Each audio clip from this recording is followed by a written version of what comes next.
Why don't you? Did you say you smart ass?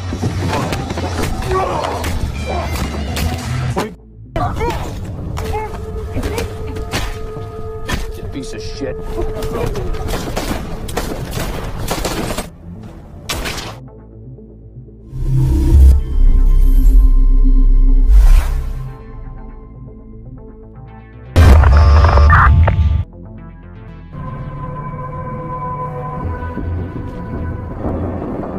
Di awal film, kita akan diperkenalkan dengan Jack Hunter, yang baru saja tiba di sebuah desa terpencil. Jack lantas masuk ke dalam sebuah bar, untuk sekedar minum bir.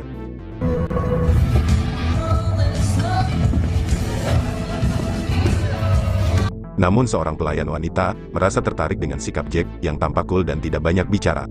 Ia berusaha merayu Jack, dengan tariannya yang sangat aduhai.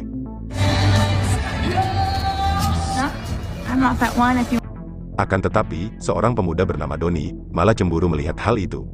Karena ternyata, Donnie sudah lama naksir dengan si pelayan. Namun si pelayan selalu menolaknya, karena ia merasa, Donnie masih mentah dan belum berpengalaman. Donnie lantas menghampiri Jack, dan menantangnya berduel 1 lawan 1, untuk memenangkan hati si pelayan. Akan tetapi, Jack yang sejatinya cuma ingin minum, lantas beranjak meninggalkan bar tersebut. Tapi Donnie terus memprovokasinya, bahkan, ia menghina Jack sebagai pria tua pengecut. Hingga akhirnya Jack pun kesal, dan inilah yang ia perbuat. Why don't you? Did you say you smart ass? Di waktu yang bersamaan, muncullah seorang pria bernama Nicole, bersama sekumpulan polisi. Ternyata, Nicole adalah seorang kades di desa itu. Dan para polisi ini, adalah para polisi korup, yang merupakan antek-anteknya. Karena Jack dianggap membuat onar di desanya, Jack pun lantas dibawa ke kantor polisi terdekat. Far. Shut up. Dan di kantor polisi, barulah kita diberitahu, bahwa Donnie, yaitu pemuda yang dihajar Jack di bar tadi, ternyata adalah anak kandung Nicole, yaitu si Pak Kades. Tentu saja Nicole tak terima, anaknya dihajar habis-habisan, oleh seorang pendatang asing di desanya. Nicole lantas menginterogasi Jack, terkait dari mana ia berasal, dan apa tujuannya menginjakkan kaki di desa ini. Ternyata, warga di desa tersebut, tidak begitu suka ada orang asing yang masuk, terutama orang yang brutal seperti Jack. Namun Jack hanya diam membisu, dan menolak menjawab semua pertanyaan Nicole. Jelas saja Nicole tambah kesal, dan berniat memukulnya dengan pentungan. Akan tetapi, hal itu batal Nicole lakukan, karena ia ditelepon oleh adik perempuannya, menyuruhnya segera pulang untuk makan siang.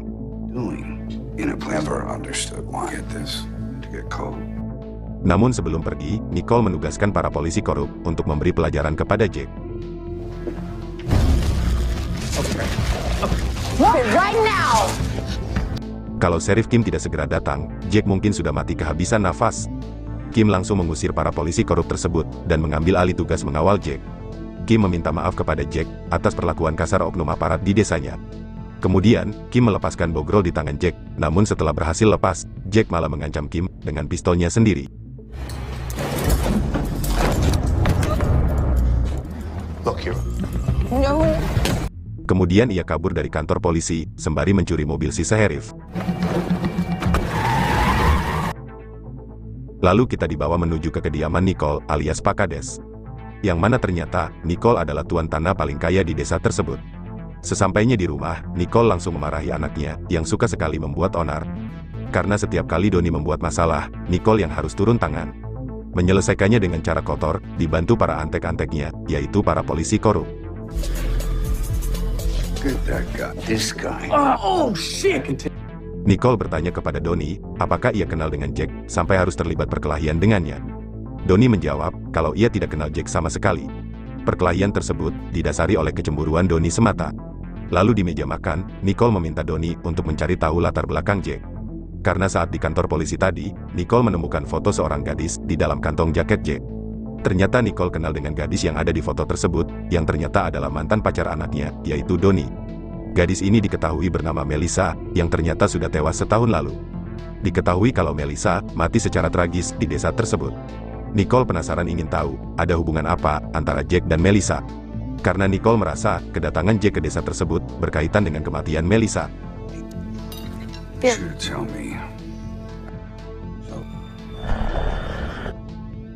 Adegan beralih kepada Jack, yang kini sedang dalam perjalanan.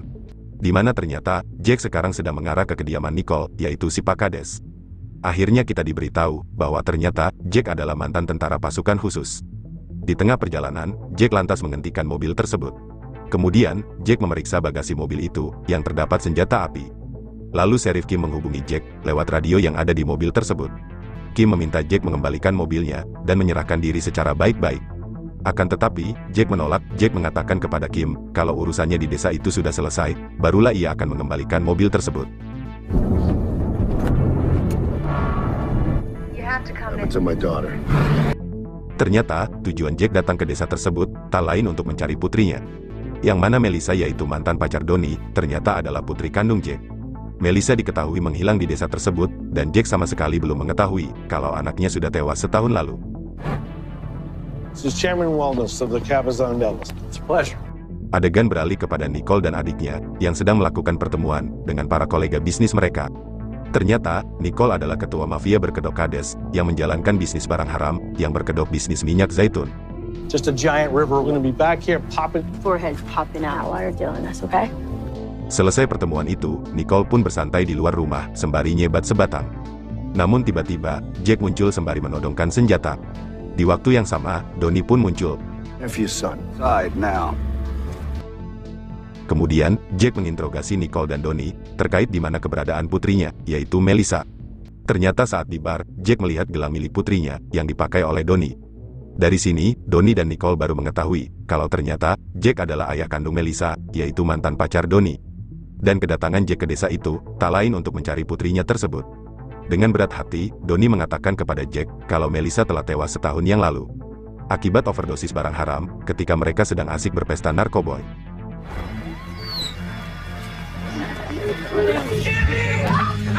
Dan Donnie merasa sangat menyesal dan sedih atas kematian mantan pacarnya itu.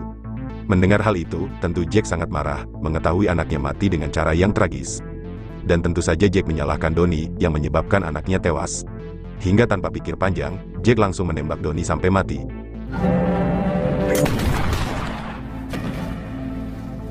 Melihat anaknya mati di depan mata, tentu Nicole sangat murka, namun ia tidak bisa berbuat apa-apa karena Jack sedang memegang senjata.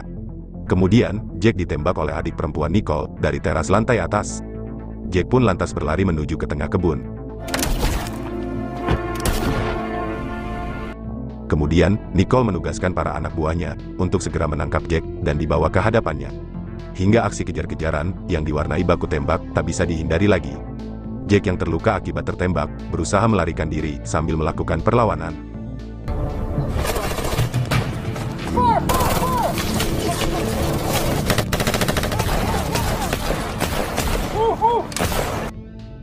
Kemudian, Jack bersembunyi di tempat mesin air, dan ketika para anak buah Nicole mendekat, Jack langsung keluar dan membantai mereka satu persatu.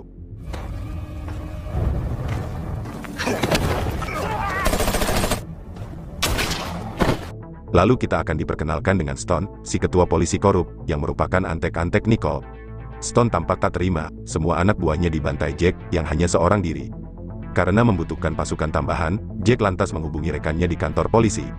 Rekan Stone ini bernama Barrett, akan tetapi, Stone meminta Barrett untuk merahasiakan ini dari Sheriff Kim. Karena Stone khawatir, Kim yang seorang aparat bersih dan jujur, akan mengetahui kebusukannya.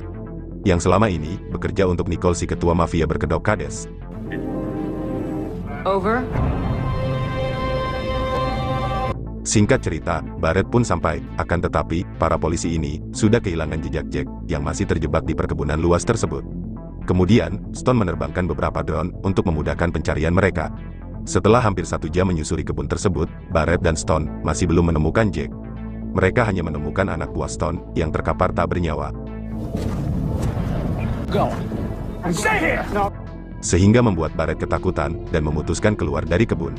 Namun saat akan keluar, ia malah dicegat oleh Jack. What in your head right now? Tapi Jack tak berniat untuk membunuhnya, melainkan untuk menitipkan pesan kepada Sheriff Kim untuk menemui Jack di kebun itu seorang diri. Setelah itu, Jack bersembunyi di sebuah gubuk, mengobati luka tembaknya, dan juga beristirahat sejenak.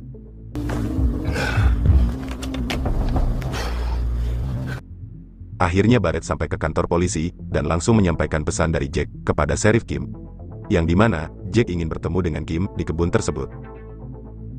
Hingga malam pun tiba, Stone lalu menghadap Nicole dan memberitahu perihal timnya yang sampai saat ini masih gagal dalam menemukan Jack. Meskipun begitu, Stone dan timnya berjanji akan melanjutkan pencarian di keesokan paginya. Di sana juga ada atasan Nicole yang meminta si Pak Kades untuk segera menyelesaikan masalah ini. Karena jika dibiarkan berlarut-larut, takutnya akan menyebar ke publik dan pasti akan berdampak buruk bagi bisnis haram mereka di desa tersebut. With it, is there anything else you two want your piece? Sementara itu, Sheriff Kim masih bingung mengenai tujuan Jack yang ingin bertemu dengannya empat mata. Barrett lantas menyarankan kepada Kim untuk menuruti keinginan Jack. Karena jika keinginannya ditolak, takutnya Jack akan semakin membrutal. Karena Barrett menyaksikan sendiri, banyak anak buah Stone yang tewas bergelimpangan akibat kebrutalan mantan pasukan khusus tersebut.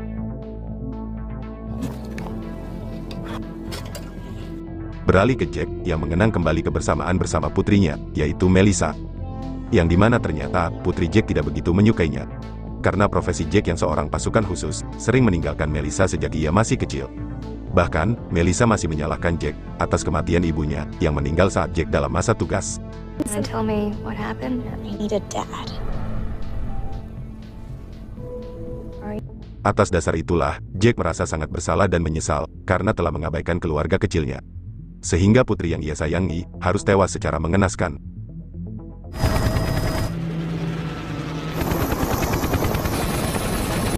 Lalu di keesokan harinya, rekan Nicole yang bernama Murphy pun tiba. Murphy adalah mantan seorang jenderal pasukan khusus, yang juga kebetulan adalah mantan atasan Jack saat di militer dulu. Murphy menyarankan kepada Nicole dan adiknya agar mereka segera bersembunyi. Selama Jack masih berkeliaran di kebun tersebut, maka kemungkinan besar nyawa Nicole dan adiknya akan terancam. Murphy kenal betul dengan Jack, yang merupakan mantan pasukan khusus paling brutal. Jack tidak akan membiarkan para pelaku pembunuh anaknya hidup tenang. Meskipun Nicole memiliki puluhan pasukan bersenjata, tapi itu semua masih belum ada apa-apanya bagi Jack.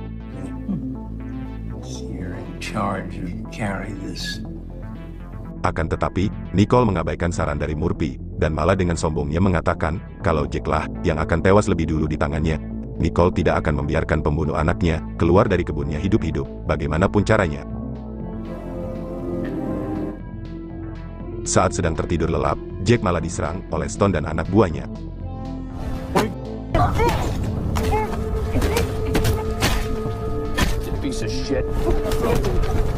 Namun pada akhirnya, Jack berhasil membantai mereka semua dan kemudian menyandra Stone.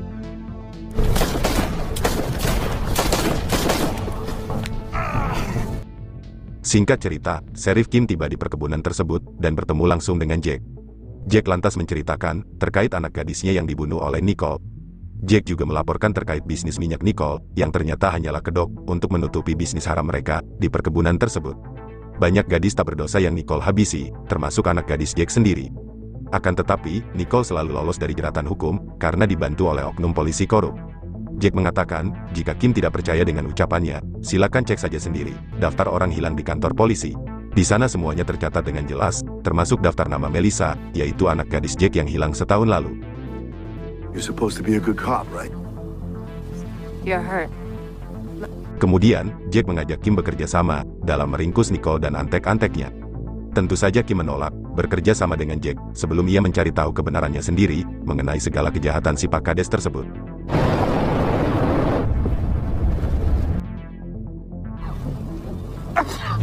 Tak lama setelah Kim pergi, Jack langsung menginterogasi Stone mengenai kronologi kematian anaknya. Awalnya Stone bungkam, tapi setelah disiksa oleh Jack, Stone akhirnya terpaksa bicara. Sebenarnya Melissa tidak langsung mati karena overdosis. Ia bisa saja diselamatkan, andai dibawa ke rumah sakit tepat waktu. Namun Stone dan para polisi korup lainnya malah memperkaos Melissa yang sedang dalam keadaan sekarat.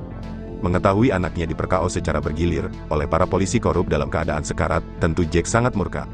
Hingga tanpa pikir panjang, Jack langsung menghabisi Stone dengan cara yang sangat brutal. Jack sudah tidak sabar membantai Murphy dan seluruh antek-anteknya.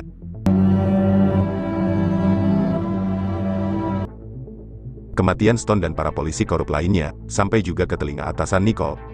Ia lantas meminta bantuan si jenderal yaitu Murphy untuk segera menghentikan kebrutalan Jack. Karena sebagai mantan atasan Jack, Murphy pasti tahu bagaimana caranya untuk menghentikan mantan anak buahnya tersebut. Kemudian, Murphy mendatangi Sheriff Kim di kantor polisi. Murphy minta ikut dilibatkan dalam misi menyergap Jack di perkebunan. Awalnya, Kim enggan melibatkan Murphy, karena ini bukanlah wilayah wewenangnya. Akan tetapi, ia terpaksa melibatkan Murphy, karena ia merupakan seorang jenderal yang punya koneksi kepada para petinggi kepolisian. You know that he's trying. Answers. We're miles of connect. Setelah kesepakatan selesai dibuat, mereka mulai mengatur strategi untuk menyergap Jack di perkebunan tersebut. Kim ditelepon oleh Jack, diangkat langsung oleh Murphy. Murphy lantas menyarankan kepada Jack untuk segera menyerahkan diri secara baik-baik.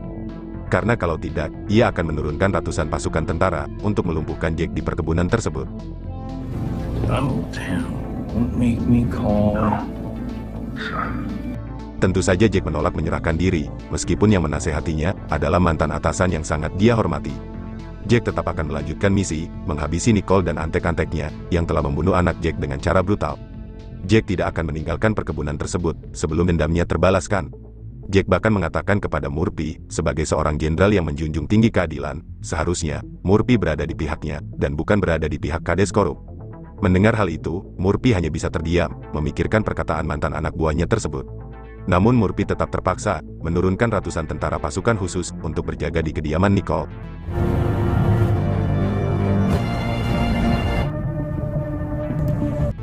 Singkat cerita, Jack tiba di markas Nicole dan beradu tembakan dengan pasukan yang diutus oleh Murphy.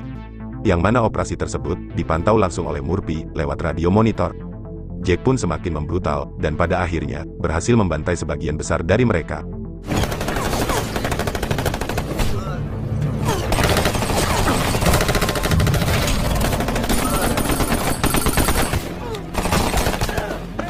Namun sialnya, Jack terkena ledakan granat yang membuatnya terluka cukup parah.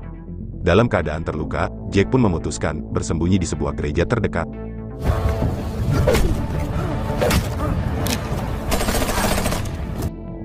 Mengetahui banyak anak buahnya yang tewas, dan Jack mengalami luka parah, Murphy, Kim dan Barrett langsung mendatangi lokasi baku tembak. Namun sesampainya di lokasi tersebut, mobil Murphy disergap oleh Jack.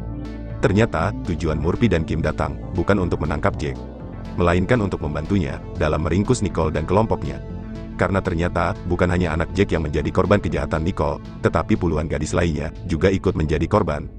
Karena selain berbisnis barang haram, Nicole juga menjalankan bisnis perdagangan manusia. Sementara itu, Nicole dan adiknya tetap bertahan di markas mereka yang megah. Meskipun, ratusan pasukan bersenjata yang mengawal mereka telah tewas diratakan oleh Jack.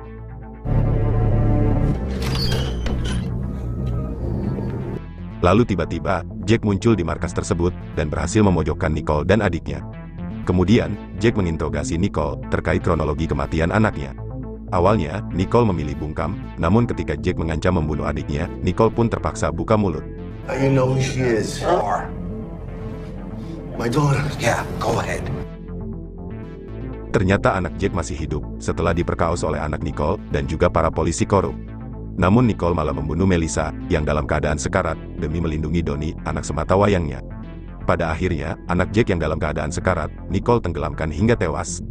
Ternyata, adik perempuan Nicole juga ikut terlibat.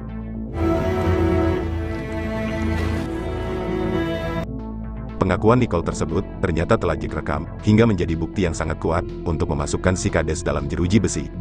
Namun Jack yang diselimuti amarah dendam, tidak terima kalau Nicole hanya dipenjara. Ia berniat ingin membunuh Nicole dengan cara brutal, seperti kebrutalan yang dialami putrinya. Akan tetapi, Murphy berhasil menenangkan Jack, hingga pada akhirnya, Jack membatalkan niatnya tersebut. It's not gonna bring her back. Pada akhirnya, Nicole dan si adik digiring ke penjara pusat. Sementara itu, Kim segera menolong Jack yang dalam keadaan sekarat.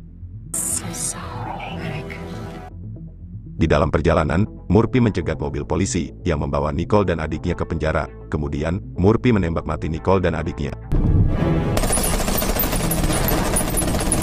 Murphy ternyata juga dendam dengan Nicole karena telah membunuh anak Jack yang sudah ia anggap sebagai cucunya sendiri. Lalu film pun selesai.